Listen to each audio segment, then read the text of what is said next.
Para kay Chief Presidential Legal Counsel Juan Ponce Enrile, hindi pinag-aralang mabuti ang executive order ni dating Pangulong Rodrigo Duterte na nagpapasok sa mga pogo sa Pilipinas. Ang nooy tagapagsalita ng dating Pangulo na si Harry Roque, iimbestigahan na rin dahil sa posibleng koneksyon niya sa mga pogo. Balitang hatid ni Tina Panganiban Perez.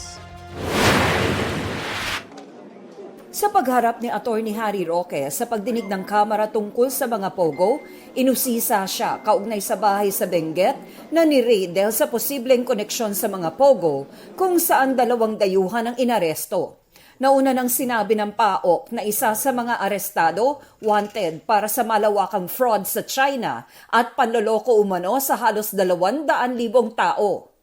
Hindi ko po kakilala itong dalawang tao. Inaamin ko po that I have an interest in the corporation that owns the house. With this development, sir, we will include former spokesperson Harry Roque in our investigation.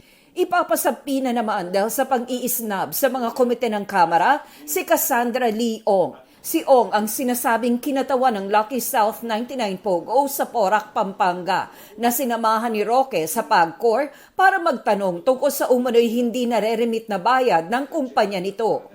Maliban sa joint hearing ng House Committee on Public Order and Safety at ng House Committee on Games and Amusement, plano rin ng Kamara na magsagawa ng inspeksyon sa mga pogo. Inaasahang kasama rito ang ilang leader ng Kamara.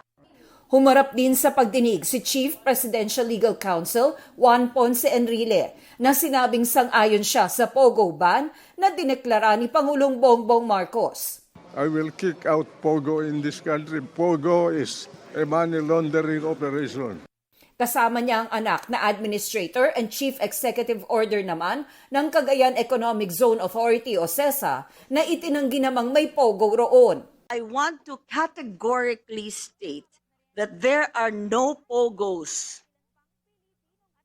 in the Cagayan Special Economic Zone and Freeport. May komento rin ang mag-ama kaugnay sa Executive Order No. 13 ni dating Pangulong Rodrigo Duterte para sa pag-regulate at pagbibigay ng lisensya sa gambling at online gaming facilities. It was ill-advised. They did not study it well. My God, Pogo was banned by Cambodia, banned by many countries in Central Asia, and we adopted it here.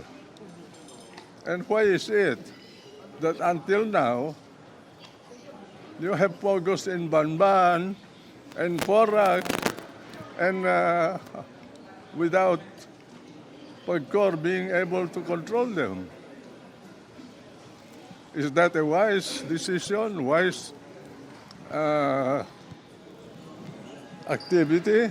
Do you believe that Executive Order Number 13 that was issued by the former President Rodrigo Roa Duterte was a mistake? Yes po. Okay. Because all the powers was transferred to PAGCOR. Yes po. Tina Panganiban Perez, nagbabalita para sa GMA Integrated News.